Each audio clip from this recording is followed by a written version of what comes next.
What's up, everyone? Happy Wednesday. It must be that time of the week again. It must be time for the Ask Avery show. So, super glad you could hop on LinkedIn. I didn't really post about this before, so hopefully you guys just remembered. I'm just trying to get my lighting going here. Nothing really good lighting wise. But yeah, super excited to be on, and we're going to have hopefully some great guests here in a little bit.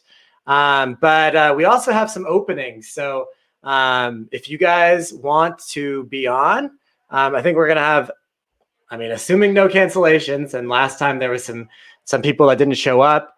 So, but assuming that doesn't happen, I still think we have the 6 o'clock to 6:20 Central Time. So that is in, let's see, a half hour basically.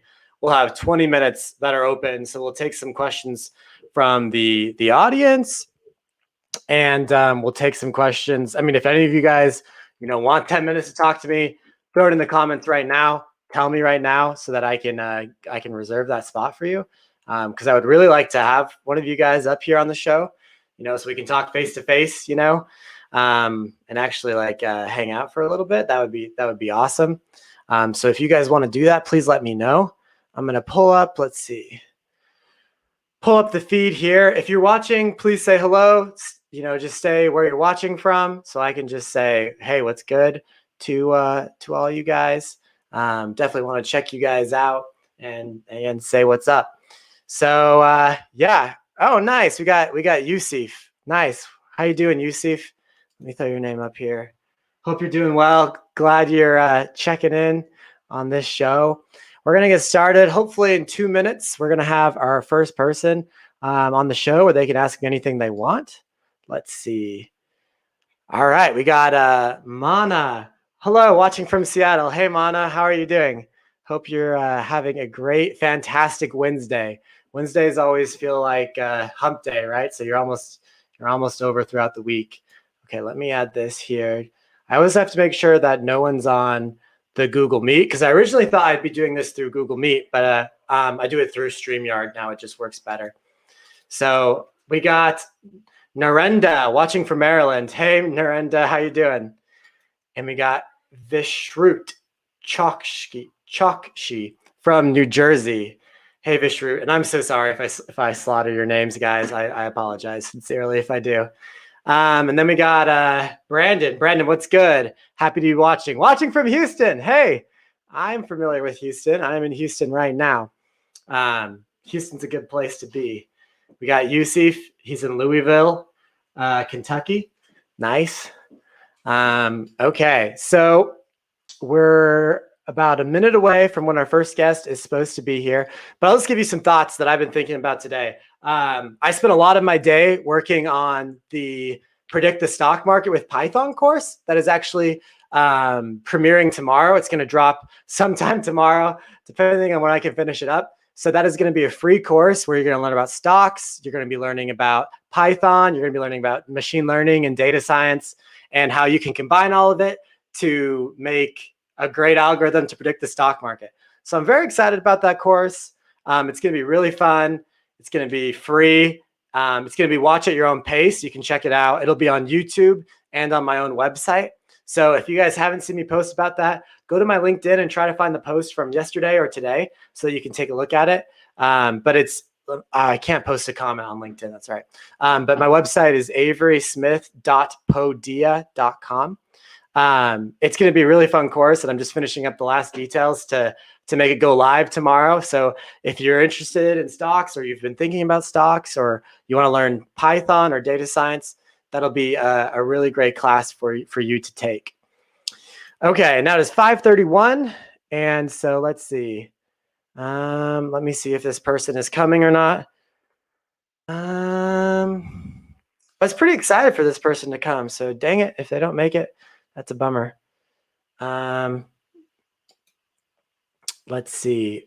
I messaged and they haven't been active for 11 hours. Darn it. So we will assume that they are not coming. So if any of you guys are interested, and you guys have a question, put it in the comments, and I'll take it right now, because we're going to have 10 minutes of free time, it looks like, because we didn't have people show up. I know it's hard sometimes, especially with the global audience, people get the times wrong. They think it's AM versus PM and stuff like that. So we'll give them the benefit of the doubt, but we'll take some questions from you. This is awesome. If you guys want to come up here too and just talk to me for a couple of minutes, that's super sweet. Say I want to come up in the comments, and I'll shoot you a link on LinkedIn, and all you got to do is hop on the link. You don't have to show audio, or you don't have to show video if you don't want to. You can just talk audio. We got Rim. Oh, I'm sorry if I say this wrong. Rimhim from India. Thanks for watching. And we got Najwa from Malaysia. Oh, very cool. Very awesome. We got Vance watching in Spokane, Washington. That's great. Okay, so what questions do you guys have for me? What can I answer for you? Go ahead and throw it in the comments, and I'll take it up. I really want to take a question from you guys. So, if you have a question, ask away. In the meantime, while you guys are thinking about questions or typing in your questions, I'm just going to go ahead and show the course that's coming out tomorrow. So let's see, share screen and make it that screen right there. Actually, we'll just make it a Chrome tab. How about that? New tab. Okay, nice. But once again, I want to take a question from you guys. If you have a question, put it in the comments. I'm gonna make that my priority. But in the meantime, I'm gonna be showing you the course that I have coming up tomorrow. We got Hassan. Hi from Iran. Wow. Hi, Hassan. I know a little bit. Do you speak Persian? I speak a little Persian. I can say Shaitori. I think that means like, how are you? And then we got Elio watching from New Jersey, or Jersey City, New Jersey. All right, awesome. Okay, so once again, if you guys have questions, put it in the comment. I will take any questions on data science, how to get started in data science, how to go from engineering data science, how to build a personal brand, tips for LinkedIn posting. Any questions are fair game. Happy to answer anything. I'm going to go ahead and throw it here onto this link. And I'm going to go ahead and just show you. So if you Google Avery Smith, let's see, Podia, let's see what pops up here. Okay, not what I thought I was hoping for. It looks like you can get to it because you can get to my my Instagram, but let's go to averysmith.podia.com. How about that? Oh, wow. Still doesn't pop up. They need to work on their SEO. I need to work on my SEO, I guess. So I'm just going to go to that link, averysmithpodia.com. Check out here. I got a message. Yes. Okay. Let's see. We got Jana from Houston. Hi, Jana. And we got Siva from California. And okay. Once again, if you have a question about data science, put it in the comments. Please, I'm begging you. I'll answer anything right now. We got 5 minutes till the next person comes. And I've already confirmed with the next person that they are coming, I believe. Hopefully I did that. Okay. So let's see. We have, I'm sorry. Wait, what am I showing you? I'm showing you this page. So this is my website, averysmith.podia.com, just a little bit about me, right? But the thing I really want to tell you about is this course, Predict the Stock Market with Python. This is going to be an awesome course. I'm really excited about it. So you can see it's coming soon. It'll be released tomorrow. But if you go to averysmith.podia.com, you can click on View Course. And that's going to pull up the page for this course. And it says, Predict the Stock Market with Python. Learn how to predict the stock market using machine learning in Python for free, okay? And you can go ahead and sign up with your email right here. You can go ahead and enter that. And click sign up so you can get all the updates. I'm really excited about it. You can see that we're going to be covering stocks, Python, and data science. And these are all the contents here. So we have an introduction section. We have a what are stocks section. A link where you can get a free stock, which is super good. What is Python? What is data science? And then we actually get into the coding of predicting the stock market right here. Okay, so I saw we had some questions now, so I'm going to throw those up. We have 4 minutes until our next guest is supposed to come. So let's go to Leo was the first one I saw. Is a master's degree needed for data science? The answer is a big fat no. It's definitely not needed. A master's degree doesn't hurt, but it's not a necessity. You can definitely get into data science with just a bachelor's degree. To be honest, I'm of the opinion you don't need any degree to get into data science. But that's probably a little bit more radical of thinking. I really just think you need skills. If you can program and you can understand statistics, I think you can get all of that from a course. And I try to teach data science, and I don't require that people, have a master's degree to do that. So as long as you understand programming, you understand statistics, you understand storytelling, you can get into data science. You definitely don't need a master's degree. So thanks for that question, Leo. On a different note, Yusuf says, can Excel alone do the analytics analysis for a big organization? And the answer to this is a big fat no, it can't, at least for a big organization. Excel is awesome. It does some things really well. It does it does some things really well, and it's really easy, and everyone knows how to use it. But it is not a data science ready production system. People use Excel as a database. It's not a database. You actually need a database. Once you get enough data and enough structured data, you need a database. That's the best way to do data science. And then you're going to need scripting. And I'm just telling you that VBA is not the best scripting language out there. It can't do that much. There's not that much already made for it. I mean, there's a lot made for it, but it's not sustainable. So Python's a much better option, or R. Those are kind of the two languages for data science that I suggest. But Excel can get you pretty far, and it's a great start, especially if you don't know anything else. It's a great place to be. So yeah, thanks for that question, Yusuf. All right, we got 2 minutes, so I'll take another question. Let's see. Let's go to Azriel. Tableau versus Power BI. That's a good question. I like Power BI, but to be honest, that's just because that's what I've used mostly. I think they're about sixes. They're both really good.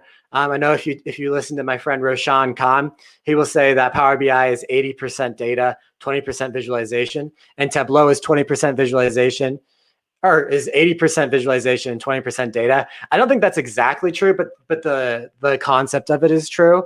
I think Tableau is more in demand, and I think it's a more finished product. But Power BI is free and comes with a lot of Microsoft 365 accounts. So I think a lot of people like Tableau more. I think it's probably better as a software, but learning Power BI might be more applicable because it might be used in more places because it's just the cost. So good question there. Okay. So I'm going to just go ahead and make sure this next person, I'm going to hop on the next Google Meet call just to make sure I do not miss them. They should not be on Google Meet, but there's a chance it happens. So let me just make sure that doesn't happen. Join now. And let's see, I'm going to message the next person to come, make sure that they're on. What is their last name? Look at it one more time. Okay. Pad. Oh no, sorry.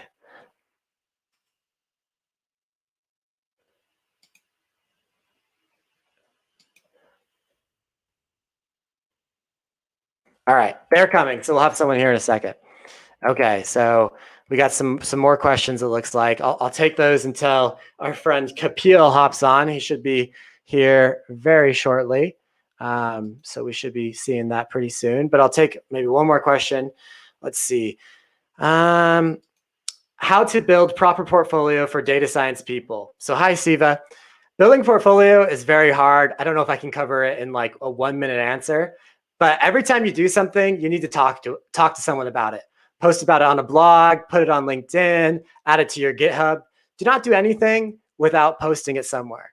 And that can be hard when you're working for a company. If your company doesn't want you to post it, don't post it. There's definitely IP and security reasons not to post all your work projects. But any of your personal projects or school projects, those should be on the internet for people to see. And that's a good start. It doesn't really matter where you have it. LinkedIn's a great place to build it. If you have like a Wix or like a WordPress website, that'll be great. Any of those will work really well, I think. So yeah, it doesn't really matter where. Hopefully that answers your question. Okay, Kapil's not here yet, so let's keep going on. Let us go to Abe. Abe, what's up, Abe? How do you go from coding in Jupyter Notebooks to production code? What's the deployment process like? Watching from New York. All right, so thanks for telling me where you're watching, Abe.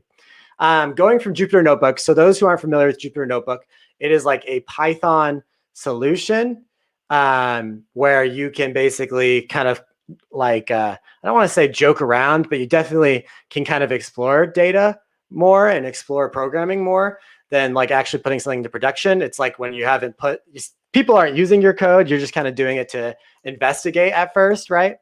And so getting it from Jupyter Notebook to production ready is pretty interesting. There are some like cloud solutions that'll actually let you deploy directly from a Jupyter Notebook, and they're actually Jupyter Notebook based. So I know Databricks has quite a bit like this. So there's some cloud solutions and production solutions that'll let you run straight from a Jupyter Notebook. But most of the time, you probably will want to be in scripts. And there's definitely a big difference between exploration and putting things into production. And it's something that I'm still working on. And I end up rewriting my code most of the time from Jupyter Notebook to production. It ends up being copy paste, making some functions, putting it more in like a scripting form, because Jupyter Notebook is usually what I'm doing to explore, but what I'm usually doing to explore is not what I'm doing to actually put into production. So good question, Abe. Appreciate it. Yeah, it was a great question. I'm gonna message one more time. Okay. Let's see. We got a lot more questions here. Let's go to Hassan. If you're supposed to hire a data scientist, what would be your criteria to choose among the candidates? Okay, so I now run a company called Snow Data Science, where I do education. I try to do teachings like this. If you missed it earlier, I'm releasing a course tomorrow that is free. Okay, hold on. Looks like, why isn't this working?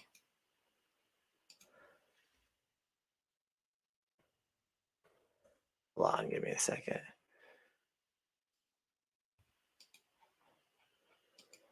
I might have sent the wrong link. I did. Oh man, well, let me send a quick message to all these people. It's actually this link. Oh boy. Okay.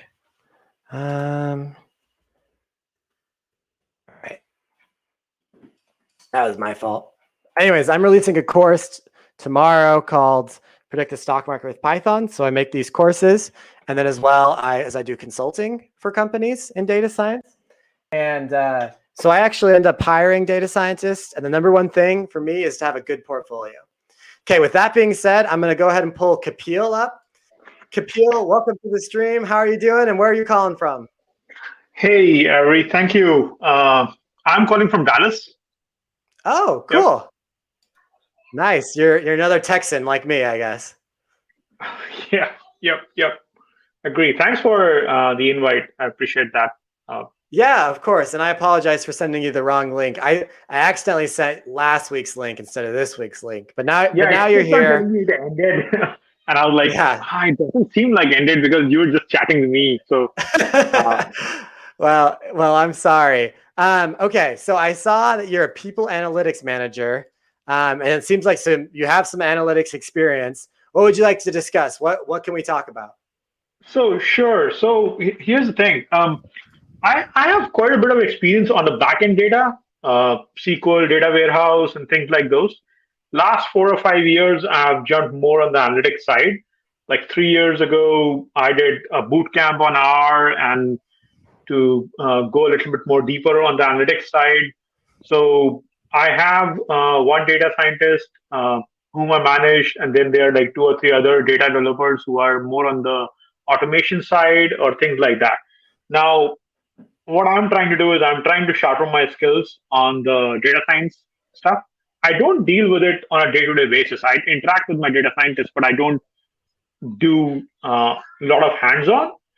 And one thing what I'm realizing is when I'm applying to senior roles in other organizations, uh, for some reason they are looking for some very deep expertise on hands-on, and which is okay. It's just that it's not in my day-to-day work profile right now. So I'm looking for some recommendations. What kind of resources would you recommend to just sharpen and do a little bit better on the data science side of things. Yeah. Okay. So if I understand right, you're like these jobs. They're like, hey, like what experience do you have? And you don't necessarily have like the hands-on experience in the analytics space. You have a lot more in like kind of like the data engineering world, like database building and SQL and stuff like that. Yeah, okay. So I definitely recommend doing personal projects. So it's a little bit annoying because you have to like spend some time outside of work the majority of the time making them, but it's totally worth it because to me, like when I'm hiring data scientists, I really want to see like you actually have done some work and you can actually show that work to me via a project. And so I recommend having like, even if it's just one project, that's usually enough, especially if you have like a niche or like an industry that you're trying to get into.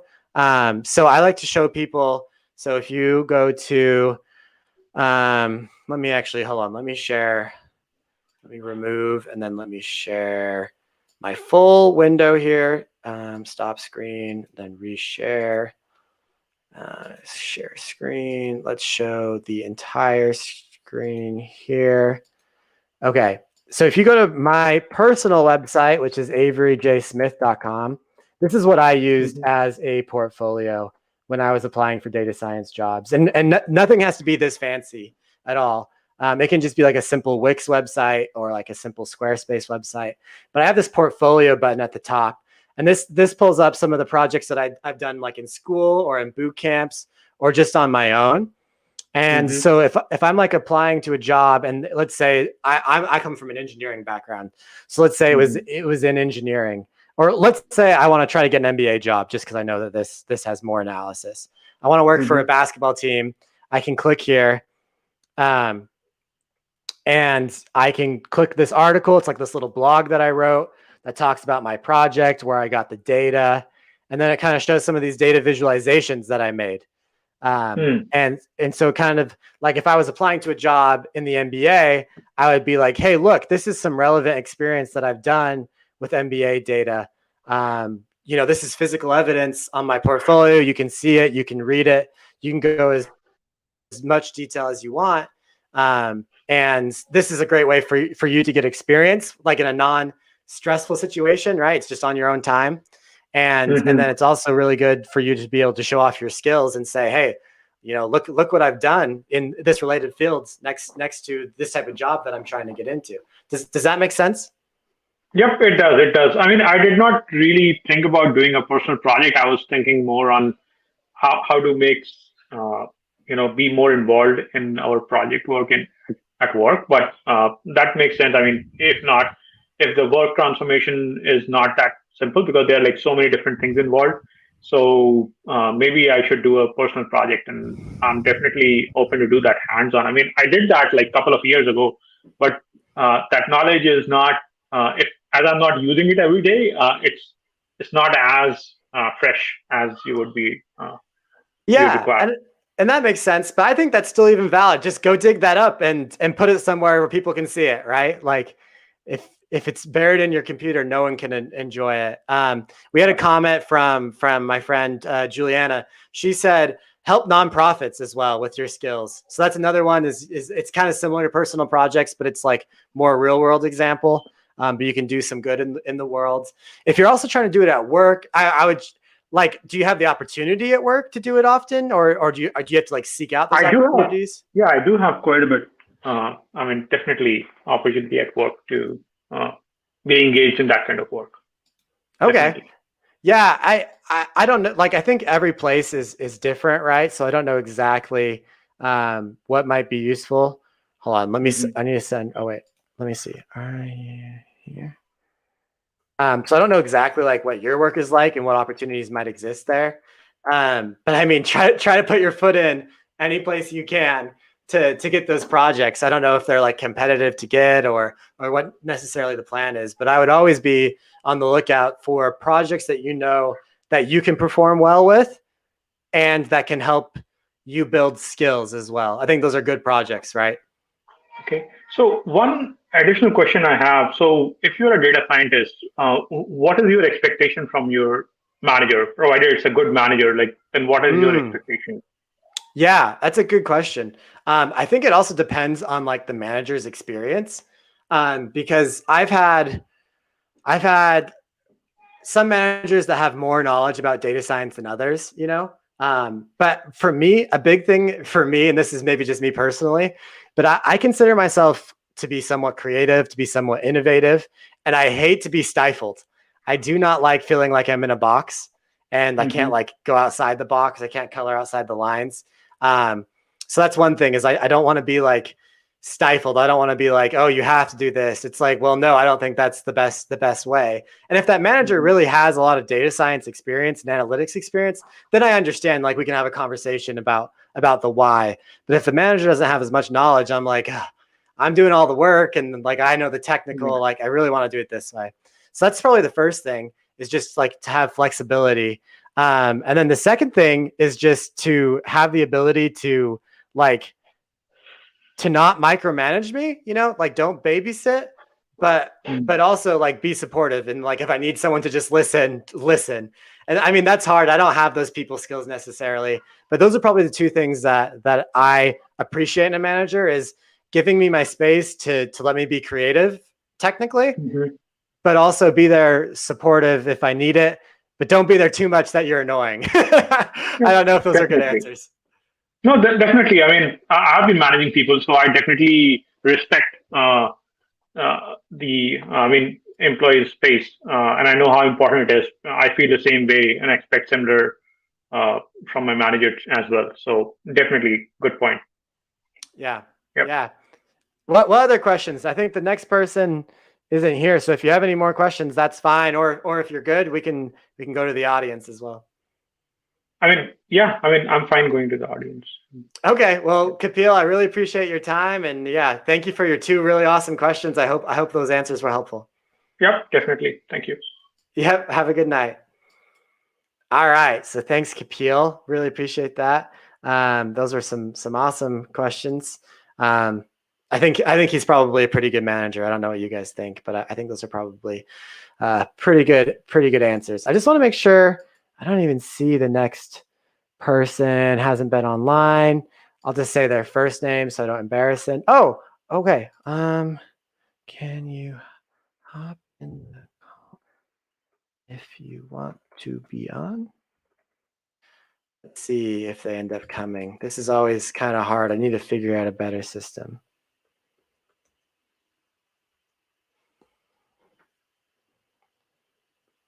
Hopefully they'll come. In the meantime, while we're waiting for them, we'll take the next call here or the next question. But hopefully the next caller will be on here in a second. Um, I kind of answered Hassan's. Let's move to Jasmine. Should I take computer science courses after obtaining an MS in statistics to better prep myself for a data science career? Well, I guess it kind of depends. How much data science did you feel like that you learned? Um, Oh, I gotta get to MJ here. MJ, thank you so much, Avery. But it's 4 a.m. here and 7:30. Have to be at the office. MJ, appreciate you being up late. That's awesome. Thank you for joining. Appreciate it. I see your question here. I'm sorry I didn't get to it yet. I'll try to answer that in another video, hopefully this week or something. But thank you. I appreciate that, MJ. Jasmine, okay. Well, how much, so should I take computer science courses after obtaining a master's in statistics to better prep myself for a data science career? Well, I guess it depends on your master's in statistics. Like how much coding did you learn? Did you learn R? Did you learn Python? To be a data scientist, I mean, there's different types of data scientists and there's different roles within data science. And those different roles will require more or less programming. Personally, I'm a pretty program heavy data scientist. And I think most roles usually are, but there's definitely roles where you don't have to be definitely having like the know-how in statistics. Like I'd say I'm a better programmer than I am a statistician. And it sounds like you're probably a better statistician than you are a programmer. So it really just depends on the type of roles that you're going for and what you're aiming for. But I definitely think having some computer science knowledge is good. At least being able to program and to program in Python or R, I think would be really helpful. So hopefully that answers your question, Jasmine. I definitely think taking some computer science classes would be good. I don't know if you need to take them from the university, just taking them online or just going onto YouTube, depending on your skill level. On my YouTube channel, I have some Python introduction Python, but you might be past that. I don't know really your experience. But there's lots of good resources to learn Python, and that's the program that I would suggest learning. Okay, let's see. What other questions we have? Okay, so let's see. Let me try this other link. Hold on, give me 1 second, because this person should be here.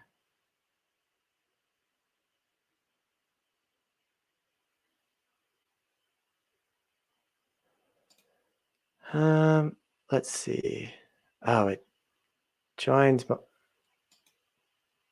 I double joined my feed. That was kind of crazy. Let's see. Let me try this other one.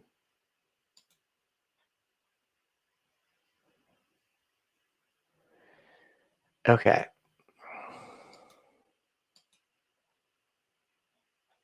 There was a lot of good people that signed up today that I was really excited to hear their questions. I was really excited to answer them, and they just didn't show up, which kind of makes me sad.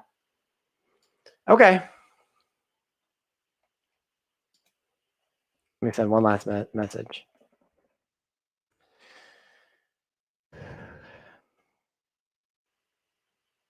And then let me make sure this next person's coming. Hold on, give me a second. Okay. Let's see if this person hops on. All right, MJ, what are the best open data resources for demo data science projects? I mean, only for self-portfolio, but industry-oriented. Okay, so there's really some really good places to find data sets. One would be Kaggle. Kaggle has a great data set section where you can really search and find good data sets that are free. The other one I really like that people don't know about is Google. Google has a data set search engine where you can search over a lot of different websites for different data sets. About half those are paid. A lot of those are from a company called Statistica that has paid. Okay, that person's not coming. Bummer. But there's a lot of really good resources to learn and get data from the Kaggle and from the Google search data set engine. Those will be my two resources to look for. So hopefully that answers your question, MJ. I think you had to go. I'm going to cut this up and I'm going to send it to you in a separate video later in the week. So, okay. Anyone else have more questions? Let's see. Go ahead and throw them in the comments.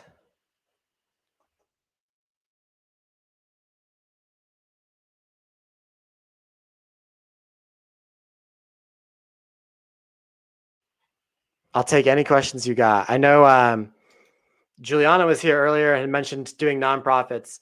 If you don't have any experience in data science, or if you even just want to improve your experience in data science, definitely try working with nonprofits, because they'll let you help if you want to help, and they have awesome real world examples, and you can help out in the world. That is like such a blessing to be able to help with a skill and learn at the same time. So highly recommend doing data science projects for nonprofits. It's a really good experience overall.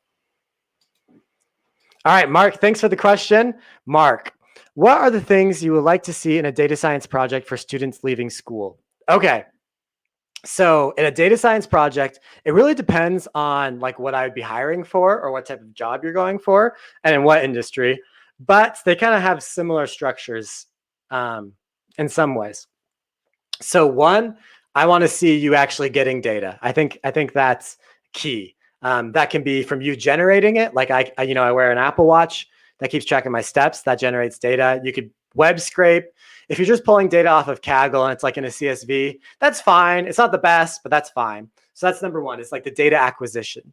The second part is data cleaning. You want to make sure that you've cleaned your data, you've made it look good. That's a skill that's definitely really important in data science. So there's probably some sort of data cleaning method there. Number three is data visualization. I want to see some graphs. I want to see some charts. I want to see like some exploratory data analysis. And yeah, basically see some charts. I think that's important. And then number four, I would love to see a model, some sort of machine learning model or some sort of algorithm implemented, whether that's, NLP or whether it's linear regression or a random forest, whatever, classification, I don't care, clustering, good. Any sort of algorithm in data science is good. And then lastly, I want to see the value. I'm going to clap again, the value. I want to see the value I want to see the business problem you're solving. I should have probably set that number one. That's all that matters is you're solving a business problem. That's all I really care about is the value that you're bringing with your data science project. Try to solve a problem. And then lastly, the last part is, and this is if you want to be a full stack data scientist, there's really different roles for data science. I consider myself a full stack data scientist, but there's good parts and there's bad parts of that. One of the bad parts is you don't really get good at anything. You're kind of a generalist, jack of all trades, specialist of none, right? Master of none. And that's kind of where I'm at, but I kind of like that. So that's fine. But deploy, if you can put your tool online and host it in like a Flask application or a Dash application, some sort of endpoint that I can access and actually play with the project myself, that's awesome. And that's really what sells me. That's what I look for when I'm trying to hire data scientists, people that have taken it from data to production. And like I said, there's not that many data scientists that can do that. It's kind of what we call the unicorn, the full stack data scientist. And usually those full stack data scientists aren't always good at every piece of the puzzle. And that's definitely me. I'm a terrible cloud deploy production data scientist. I can do it though. I can do it. I'm just not very good at it. And so you might want to like specialize and have your own niche. Like maybe you're like a machine learning engineer and you're really good at making deep learning models. That's not me. And it just depends on what you like, I guess. So whatever you like and what industry you're going to, your project's going to change. But overall, it should have those steps in some way or another, or really specialized on one step of the project, very depth, very thorough. That's what I want to see from a data science project, Mark. Hopefully that answers your question. Okay. What other questions do we have here?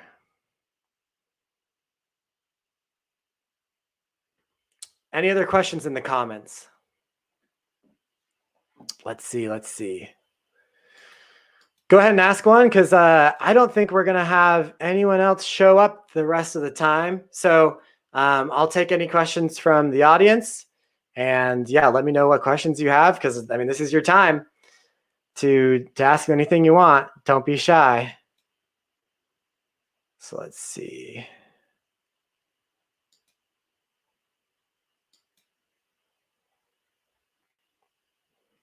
Yeah, of course, Mark, you're welcome. Always happy to help where I can.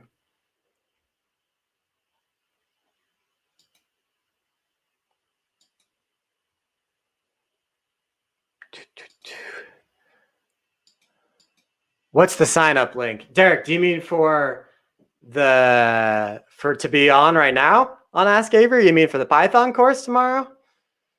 If you want to be on right now, just say I want to be on in the comments and I'll just send you the link in LinkedIn messaging. That goes for everyone. Hopefully no one's messaged me that and I missed them. I don't think I missed them. No, I haven't missed anyone. That's fine. Okay. Well, with that, it doesn't seem like we have too many people that have any questions. I'll give it a couple more seconds. But in the meantime, I'll just reiterate that I have a course coming. Oh, Derek wants to be on. All right, let's send the link to Derek. Thanks, Derek. Sending you a link right now. Copy to clipboard.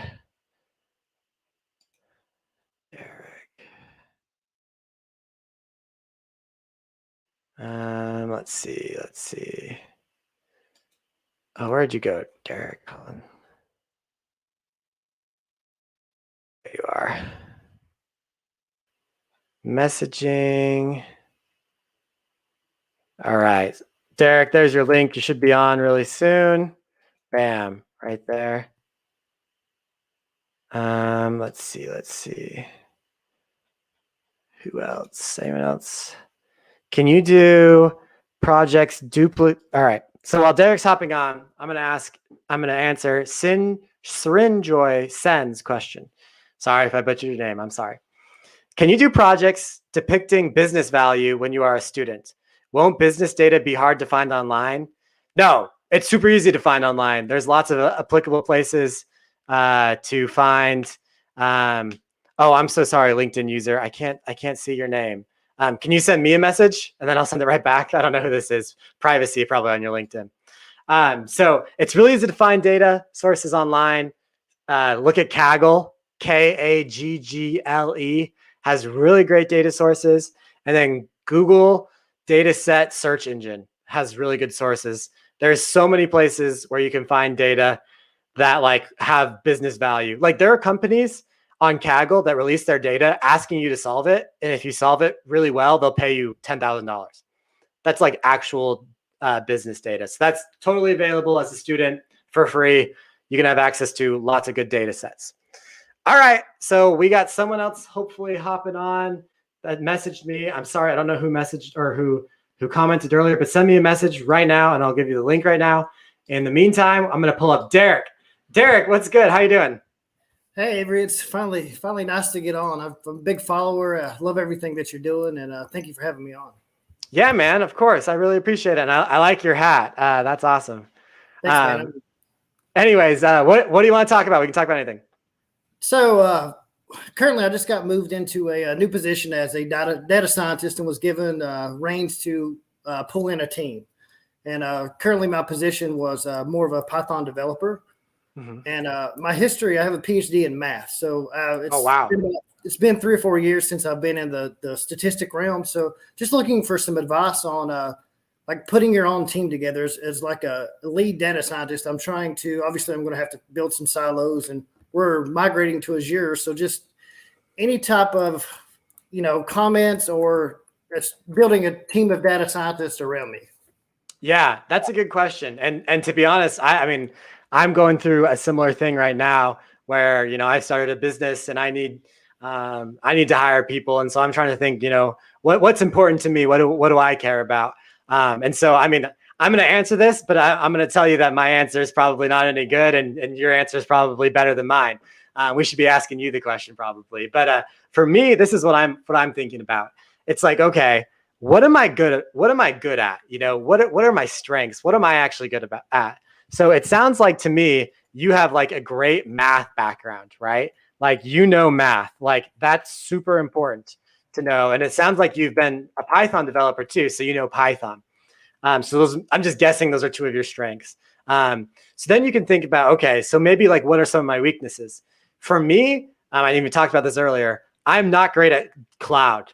And you just mentioned that you guys are migrating to Azure. And it's like, okay, so we want to put this stuff into production. We want to be, having these moving models. We want to be retraining often. So it's like, okay, maybe I get a data scientist, or maybe they're not even called data scientists. Maybe they're an ML ops, right? Machine learning operations, or maybe they're a data engineer and they're going to help you get from your database set up. They're going to help you get your data pipeline built. They're going to do your ETL for you. And they're going to help you do that. I don't know. What are your thoughts there? Just like, what do you feel like maybe like your weaknesses are and how someone can help you there? My weakness is definitely building the pipelines. Yeah. Definitely need help on getting the information from where it currently is stored to a more usable format and send it over to the cloud. Yeah. I think a lot of data scientists struggle with that.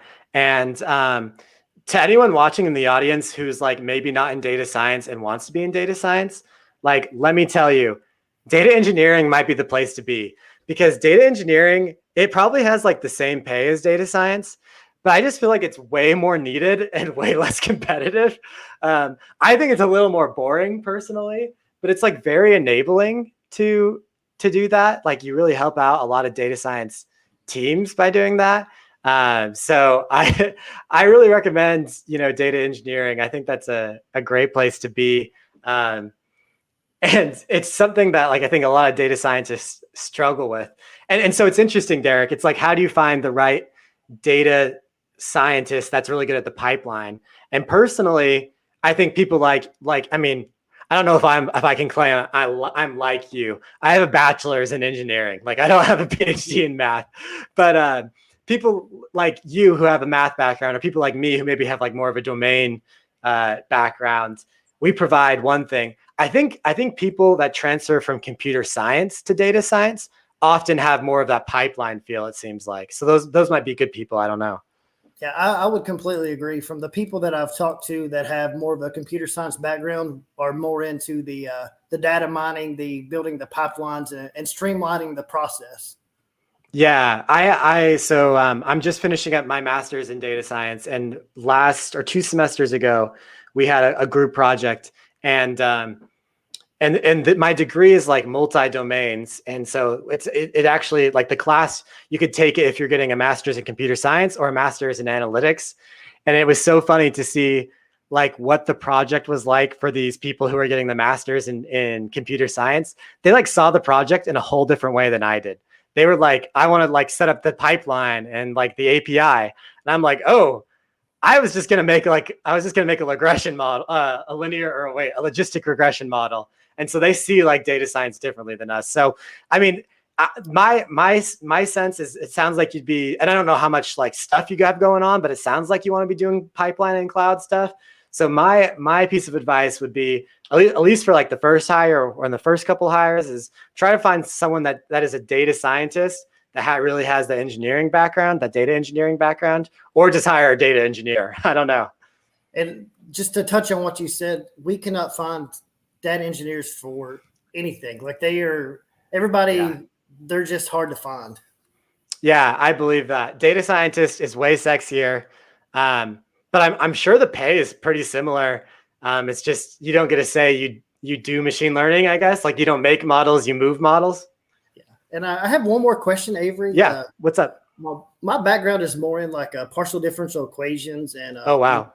So that my research work was actually with partial differential equations. And I'm just waiting for a breakthrough in PDEs to help the accuracy of machine learning models. Do you have maybe anything that you may think about this? Because I did a lot of sensitivity analysis research and testing how small changes in model parameters can affect it. So I'm waiting for a big breakthrough in that, and hopefully I'll see it in my lifetime. So just wanted to get your thoughts on it.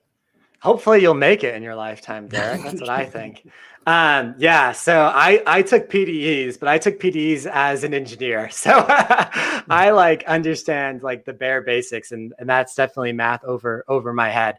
But I mean, literally PDEs are what govern the world, right? I mean, especially in my background in chemical engineering, like all of the equations can be simplified to like ODEs, but I mean, if you really want to get like the nitty and gritty of like how does a fluid flow over a surface, that's all PDEs based, and you have to have huge like number crunchers like you're aware to actually equations. And to be honest, I'm not super familiar with the integration between the two, but it does seem like there should be like a solid relationship just because of the amount of equations that you have to solve, and maybe there's also some sort of like you can take PDEs and you could like maybe solve them more quickly, or at least like maybe not as accurately, but you could have some sort of like a crazy artificial neural net that like represents the PDEs. So yeah, I mean, I'm not well versed in the space, but I definitely think something will happen sooner or later that makes that math a little bit easier. I don't know how, but you let me know how you did it, okay? Yeah, and just your visualizations are just give so much insight, and that's where I struggle as someone that needs to get this product to show my executives. That's one thing I do struggle with. So any advice on we're looking at, we have Power BI right now, and I use Dash and Plotly a little bit. Oh, nice. But just any insight or any information onto maybe how to visualization. My team struggles with them, and so do I. Yeah, that's a good question. What industry are you in? We are actually a nurse staffing agency. So we have grown about 400% in the past. Oh, wow. So we're growing rapidly. That's crazy. Yeah. My wife's a nurse, so that's cool. That's hard to learn. I have a lot of books that like talk about data visualization in general. There's one in particular. Let me just grab it here. Give me a second. This one, it's called Bad Lighting. Storytelling with Data. Yeah, Storytelling with Data from Cole Knaflick. She used to work for Google. It's a pretty good book. I really like it. It talks about like how to make graphs just like kind of simple and eloquently, and not have too much junk on them. I have like a lot more complicated books over here too, but I really like that one. The other one that's really interesting, and Derek, I don't know if this is up your alley, but let me show you it, okay?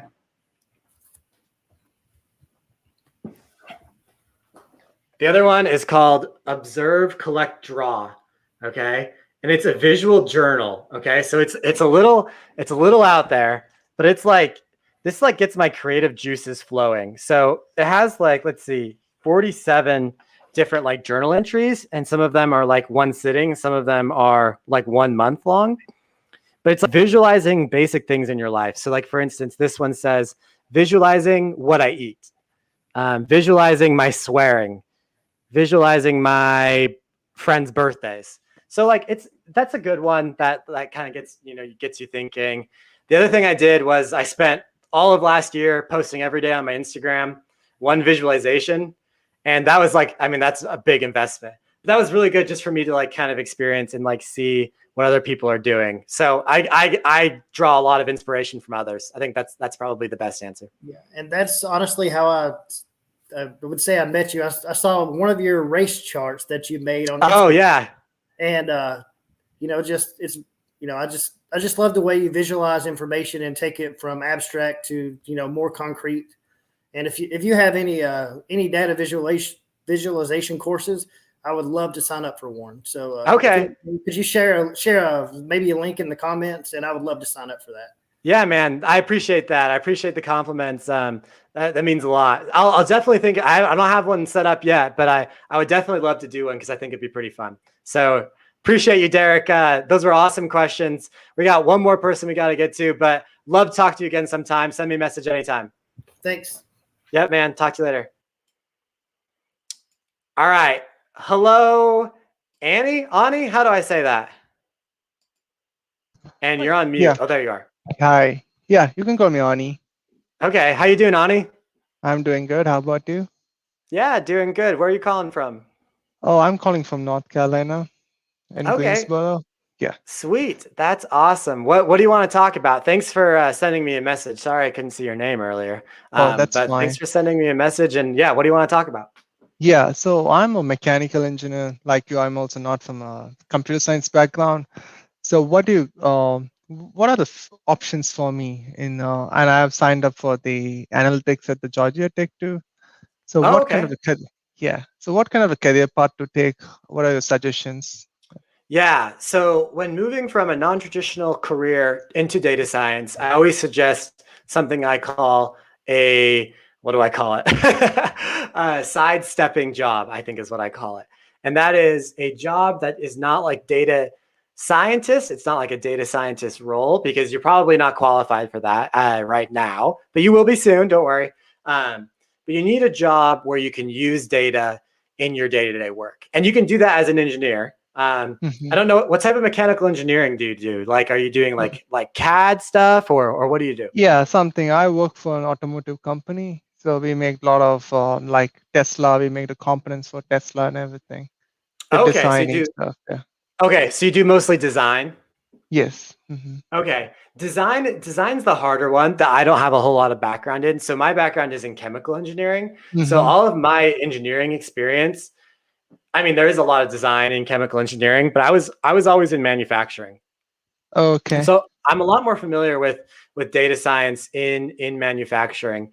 I don't know necessarily how it can be used in design per se, but the key that's where you come in. That's what you got to figure out. You got to figure out where where data science fits in design. So let me show you. Let me show you what I would do if I was you. And I mean, you probably know this better than I do, but this is what I would do if I was you. I would go over here. And I would type data science in, let's see, in engineering design, maybe? Oh, I spelled design wrong. And I would look for a Towards Data Science article. Towards Data Science is my go-to. Have you ever heard of that before? Oh, yes, I have. Yeah. Okay. I live on Towards Data Science. So, I mean, right here, data science in the design process. Oh, let's see that. This might be interesting. This might be like more of like using it for what's something that's called design of experiments. Let's see what it kind of says. So design of experiments is kind of interesting because you're trying to decide what you might want to test. That actually might be something that you do in your role is decide, like, you come up with experiments to test like the integrity of something. Or actually, another one that I did when I was a chemical engineer was, have you ever heard of like it's something called an instron, I think? Yes, I I don't, have. okay, an Okay. instron, for those who don't know, they like pull stuff apart, right? Yeah. Mhm. Yeah, or it like smashes stuff. It's like it's testing physical properties of different materials. Mhm. Um, and so one time we had like 5 different plastics, Mhm. and we wanted to be able to decide what plastic was like the strongest, basically. Mhm. And so we did a bunch of tests on the Instron, and then we had all this data from the Instron, and we needed to decide, which plastic was the best. That's actually a data science problem. I mean, that's really a stats problem that you're trying to solve. Mhm. So that would be a good example of where, like, I don't know if that's design per se. Maybe that's like more like quality assurance or testing or something like that. But that would be like a great place to use data science. I guess in your line of work right now, like, do you see data on a day-to-day basis? Are there like data sets Yeah. that are, yeah? Like, There's a describe lot those of for me. Yeah, there's a bunch of data, but I pretty much use Jump to solve most of them. You use Yeah. Jump? Yeah, I'm quite spoiled by Jump. I That love Jump. Yeah, that's why I don't learn any coding software. So it's so hard for me to learn R or Python because Jump has spoiled me a lot. So Do you know JSL? no, I don't know what JSL is. Oh, that's the Jump scripting language. It sucks. Don't learn it. It's awful. But Okay. but it's like if you look at Graph Builder and Jump, you can like look at the actual code that they use to make Graph Builder. But it's not very good. I wouldn't recommend doing it. Okay, so you use Jump. What Yeah. for those who don't know, Jump is a stats software tool from SAS, and it's awesome. We actually used it a lot at ExxonMobil. hmm I really like it. So I guess, what platforms do you use in Jump the most often? I used DOE, the graph Okay, builders, and a lot of DOE. visualizations. Yeah. Okay, DOE Graph Builder is an awesome Graph Builder is like one of the best tools I've ever seen in all data science, like Yes. platforms. It's so simple and so nice. Okay, yeah, I figured DOE was probably important for you. Unfortunately, I don't know a lot about DOE, hmm but I mean, basically, in engineering, there's a decent amount of room for data science. Whenever there's data, there's room for data science. And so DOE Okay. is definitely one. You can become like the DOE guy. You get really good at Mhm. DOE. That's definitely a way that could be like a sidestepping job. Um, But you could get really good at like quality and like doing things like ANOVA. Have you ever done ANOVA testing? yeah. Yes. Okay, that could be like another thing for you. Moving, like, let's say like you're not in this design role anymore. There's a lot of room in manufacturing, like actually looking at like fault detection. That might be actually another thing from design. I don't actually know, but like looking at when something breaks, why did it break? Predictive hmm maintenance is another big one. And then the last one I would say is tying economics to engineering. So hmm like, I mean, you probably don't work at a manufacturing facility, but that manufacturing facility is trying to like put out a certain amount of units. You have to like figure out the supply chain of like bringing in your components to make other components to make your products to ship out. You can make that an optimization supply chain problem that also could be solved using data science and your engineering know-how. So those hmm are kind of some of the areas. Does that answer your question, or did I just talk in circles? I probably just talked in No, yeah, circles. it did answer. But one of the questions I have is like, since we both are not from computer science background, how Mhm. do you learn Python or any coding? Like, did you have a difficulty because you just came naturally? Um, Let me ask you this: did you learn any programming as like an undergrad? yeah, I have some C++ background. Yeah, and that's the thing. Mechanical engineering does C++ for some reason. I feel like a majority of the time, which is probably good. It's so you guys can write robot software, I think, Mhm, um, and automation software. In chemical engineering and a lot of other engineering, we learn MATLAB, which is pretty similar to Python. So the translation mhm, from MATLAB to Python isn't that hard. And you guys do like more robotics coding, I feel like, and in other yeah. engineering, we do more like scientific computing, which is more mm, closely related to data science. So I didn't think I had. I mean, I'm definitely not as good at programming as someone who studies computer science, um, but I think the key is just doing it. You just practice. You just do it as Okay. much as you can, and it's hard because you're not doing it probably in your day to day at work, right? I mean, you could actually, if you really wanted to, you could start doing what you do in Jump in Python. It would take you longer, but it would help you learn. So, I mean, and it's free. I mean, I'm sure you guys already paid for your licenses, but I mean, it's free and Jump is expensive. So that's an option, is to do it there. Or the other option is, you know, spending time doing it in school or on your own. And you just got to learn it. I mean, you just got to do it. So I would do it on things that benefit you in more ways than one, instead of doing stupid exercises like print hello world, 2 + 2 is 4, you know. I would do it on things that you find either one, interesting, or two, beneficial. So the interesting would be like, you love, like, what's your hobby? Like, what do you like to do? I like to run. I'm a runner. Yeah. Okay. Do you use Strava? No. How do you track your runs, or you just love running and you just do it for like the endorphins? Yeah, I just go around with the laps. That's it.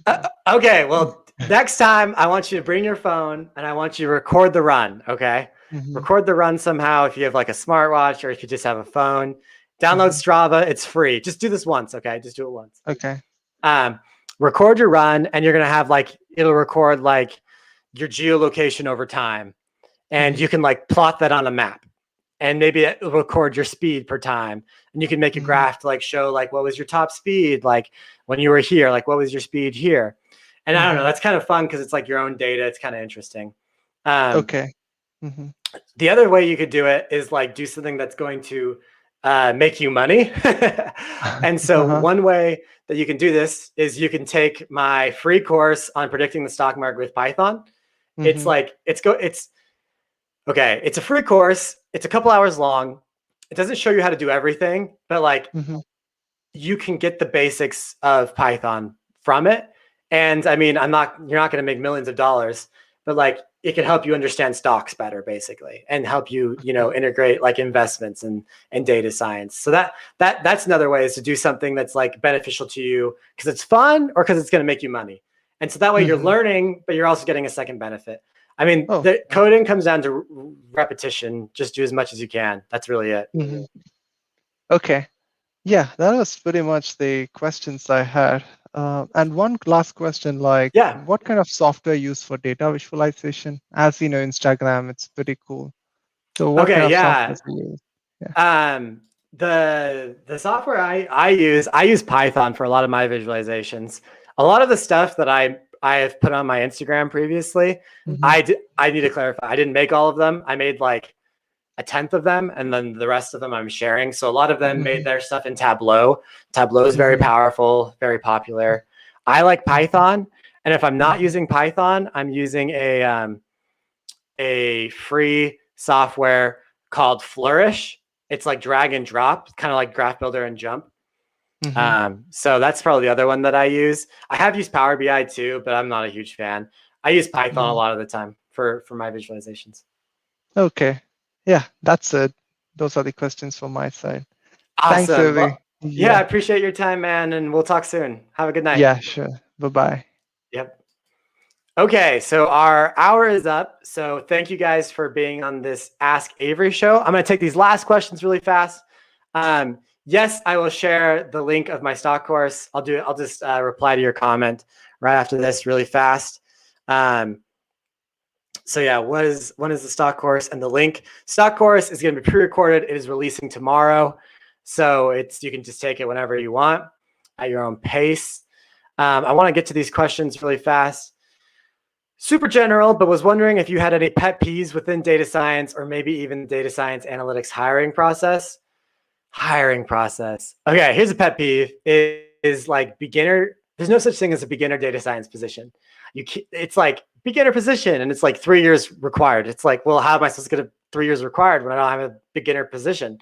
And it's like, you can't get a job because you don't have experience, but you don't have experience because you can't get a job. That's annoying. And so there's ways to break it: doing personal projects, working for a smaller company, working for free, doing stuff for a nonprofit. There's ways around it, but I really don't like that process too much. Oh, and look at that leads right into Ola's question. How do you get that first data science job without any robust experience in the online job requirement?